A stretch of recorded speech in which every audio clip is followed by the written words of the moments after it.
If you ask me what are the things that I really take with me from the last weeks, and I know that there's still a lot of experiences to come, is what we can achieve if we truly cooperate, if we work together, if we have a common objective, is remarkable.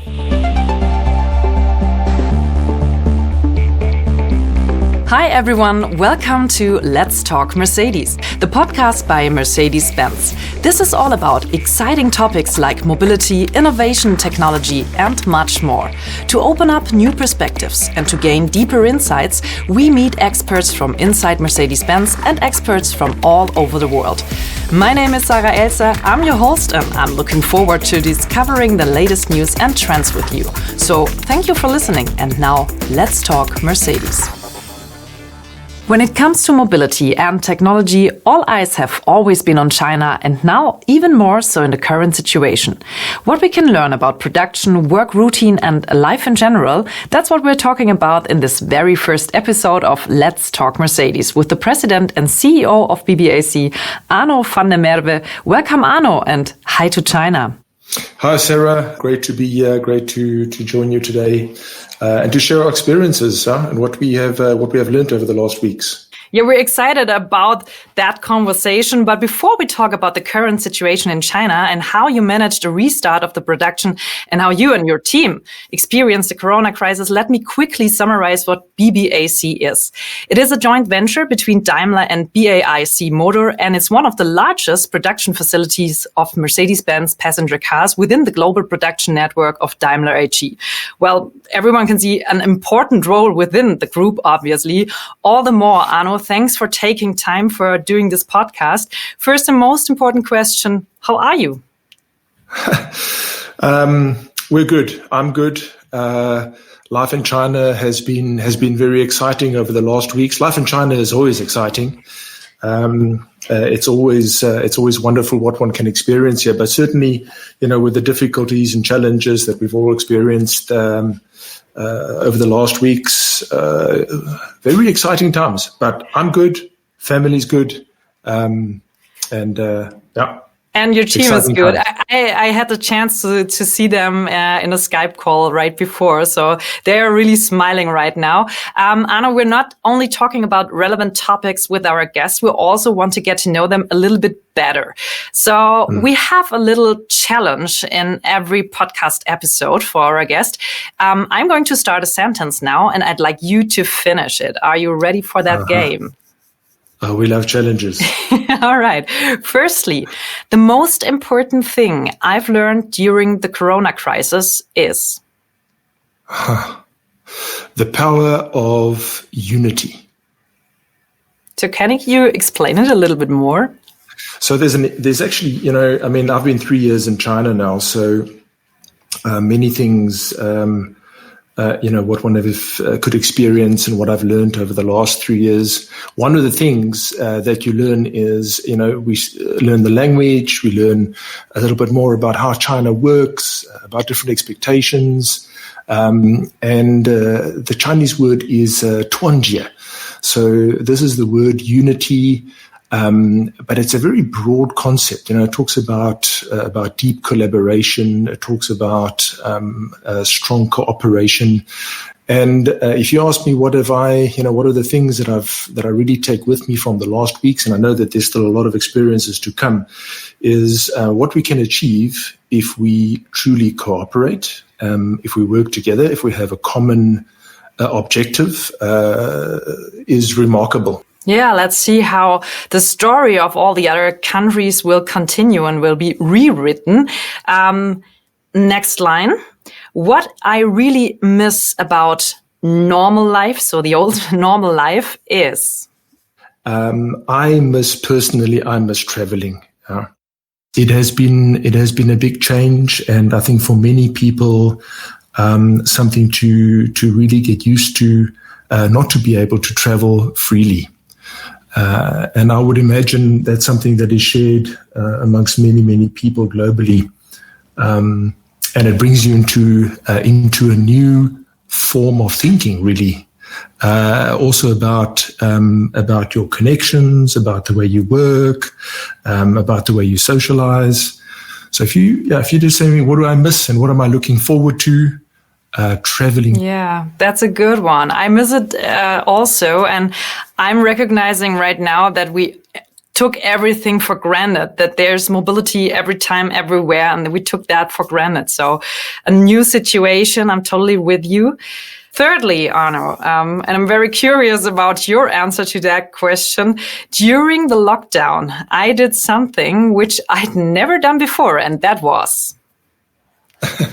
Yeah, Sarah. So, I think this is going to be something, a question that will keep the world busy for many months, for many years. Because if you look on social media, all the Instagram challenges that have surfaced, all the marathons that people are running around their houses, in terms of, all their exercise routines. There's so many different things that are going on. So, I can tell you, it has been a very new experience for me to be so deeply immersed into a home office environment. So, and to be so closely connected with the family during that home office environment. So these marathon Skype sessions, it's that is something that has been for me really new. Spending 8 or 9 or 10 hours a day on Skype, that's a new experience. I've never done that, and I have a whole new level of respect for what we can achieve with home office, but also the challenges around that. Although we have to look at the world, and of course we're looking to China, and in each episode we pick a recent headline to discuss it. So we did some research and found this. At the beginning of April, Handelsblatt wrote, "China's car market gives hope to Europe." The article was about the fact that the market in China seems to be slowly recovering. And this is an extremely important sign for the whole automotive industry. Do you also have the feeling that the car industry is recovering here? Yeah. So, I think there are two views, or maybe two things that one needs to consider when answering that question or thinking about that. Firstly, I think we're all aware of the fact that it will take time for a recovery to a normal previous level. And there are still many, many unknowns in terms of global economic development and what impacts that could still have on demand development. So that's the one aspect. The other aspect is, what happens and what is our experience in the mid to short term? And how can we correlate our expectation versus what we experience now currently? So I can tell you, just to give you a feeling of the process that we've been through. End of January, Chinese New Year. Directly after Chinese New Year, we went into a phase of lockdown, of strict implementation of prevention measures, processes that have to be defined. And we started production again around the 10th of February. So starting production and at the same time seeing some movements taking place in demand is somehow synchronized. So, we see how people are again engaging in economic activities, starting to more or less move around, starting to again purchase things and being economically active. So when do you think there was a turning point in the situation? By the end of March, we were basically in a stabilized, normal operating mode. So not quite at the levels that we would have expected without this impact, but certainly in a condition that is close to our normal operating mode. And if we look at where we are now, we see a great confidence in the market. Sustainability is a question, and that depends on how the economic development globally will go ahead and what we can expect from that. But right now, I can tell you, really, really encouraging. High levels of interest in our dealerships, high level of retail activity. We have, I sense a vibrancy in the community, more and more people on the streets. Now we're going to talk about how you made it. I mean, in Germany, Mercedes has just started or restarted the production again. And you started, I think, 10 weeks ago. How did you manage it? The top priority was prevention. In all the discussions inside our company, with our stakeholders, with our supplier network, the first matter of the agenda was, what do we need to do to make sure that our employees are safe? What do we need to do to make sure that we can control infection spread? So attitude, shared beliefs, setting the right agenda, making sure that we have the right priorities. I mean, I have one image, that will stay with me for a very long time, was practicing how we would open the production facility with people coming into the plant. So really having volunteers standing in front of the gate, and setting a process of how would we measure temperature, for example. It's applicable in some environments in a controlled and organized manner. High level of common commitment to getting these processes implemented, getting them working well. And then the last one, that I need to mention is a close cooperation on health monitoring, a close cooperation on contact and exposure tracking. This is something that's been very useful in this environment. Yeah, that's really a great example of how we can learn from that situation and how we can work together, even if there are really tough challenges out there. And speaking of challenges, we are just at the beginning. In Germany, a lot of companies are just restarting their production. Maybe we can learn something from you. Can you name some main challenges and how you handled it? What stands out for me, however, is a very good alignment and an ongoing coordination between industry partners, so OEM and supplier, between government regulation and industry, to make sure that there is that step by step the activities that are being implemented are aligned. And why do I say that? I think it's important for the community to have the same expectation. These attempts to make sure that we're all behaving and acting in a similar way in how we deal with this needs to be aligned. And so that's one important aspect. Another important aspect is to have the same expectation of economic recovery. So my experience has been that we are very well served to take some time as part of a startup process to make sure that we practice the things that we are implementing, and that we take the opportunity to make any improvements that need to be made in how people come to work, in how they engage, so that once you go into the next level of activity, increasing volumes, having more people at work, that those things are sorted out. So aligning expectations, making sure there's good coordination between industry, between government regulations, other than all the things that we know already we have to be doing. Those are really important factors. There's, of course, one topic where we shouldn't make that much mistakes, and that is safety. So can you tell us which measures were implemented in the plan to ensure the team members' safety?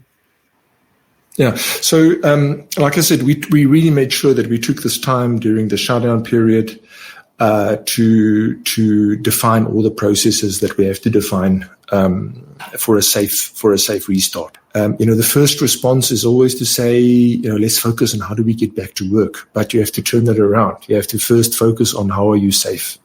So we very, very quickly implemented, let me say, the basics. We implemented a structured process of home office and a very structured process of ramping up the home office, or rather ramping it down. So what percentage occupation would we want to have in a building over time in order to ensure that that percentage occupation serves the purpose of preventing infection risk. We very rapidly implemented safety around shared activities. So what are shared activities? Going to a canteen, making sure that we have separation in the canteens. We have everybody facing in the same direction, for example, when during mealtime, so that you have less contact opportunity. We very rapidly implemented a communication process with our suppliers. We have many service providers on site, part of our daily operations. A chain is only as strong as its weakest link. We have to make sure that that is spread amongst everybody. So completely sharing that information with our service providers, making sure that they understand our expectations and that they match the pace at which we are implementing them. So we learned a lot from all the things you said and all the great insights you gave us. Just to imagine, how is work and life right now? So is it from your side something which is running like normal, or do you say we're in a situation which is something in between? It's not the old normal, it's not the new normal, it's something in between, or how can we imagine life and work in China right now? So it's a mix of things, and again, there are some short-term impact that we have to deal with and we have to process. Then there are some more midterm, long-term things that we have to think about. The life inside China is returning to normal, has returned to normal. And I must say, the last week or 2 weeks have been absolutely beautiful conditions, beautiful blue skies. Really, this spring in China is a time of renewal. There are, the trees are all in bloom. So there's a lot of hope and positiveness that comes with this life returning to normal. How does the new normal feel in professional life? So busy, very busy. I think in the midterm, long term, there are insecurities that we have to deal with. There's a lot of unknowns, a lot of questions that is very difficult for anybody to answer at this point in time. And I think as leadership in these large organizations, we have to understand that also creates some form of anxiety in our organizations, and we have to stay close to that. We have to understand how that develops over time. We have to share what information we can and what is appropriate. We have to make sure that we do not overreact to our immediate experiences. So this is not a time in which to take the experience from yesterday and apply that to the next 3 or 4 months, because the experience of tomorrow is most likely going to be a different one. So it really is a time for cool heads. It's a time for making sure that we listen to our employees. It certainly is a time for empathy, I would say. We have to talk with each other, but it's also a time for giving people a perspective and hope. The world has been through many things. This condition will pass, and there will be new learnings, and there will be a new start. It will come for sure. We just have to deal with the road that leads to that new and maybe hopefully even better condition. So the new normal is full of change and learnings. Thank you so much, Arno, for this great conversation, for all those insights you gave us, and of course for all the hope you gave us as well with your analysis of the situation, I can say like that. Thank you so much. Thank you, Sarah. Thank you for the time. Much appreciated. It was wonderful to spend it with you. Thanks to our audience for listening to the very first episode of Let's Talk Mercedes. Take care, everyone. Stay healthy and hear you next time.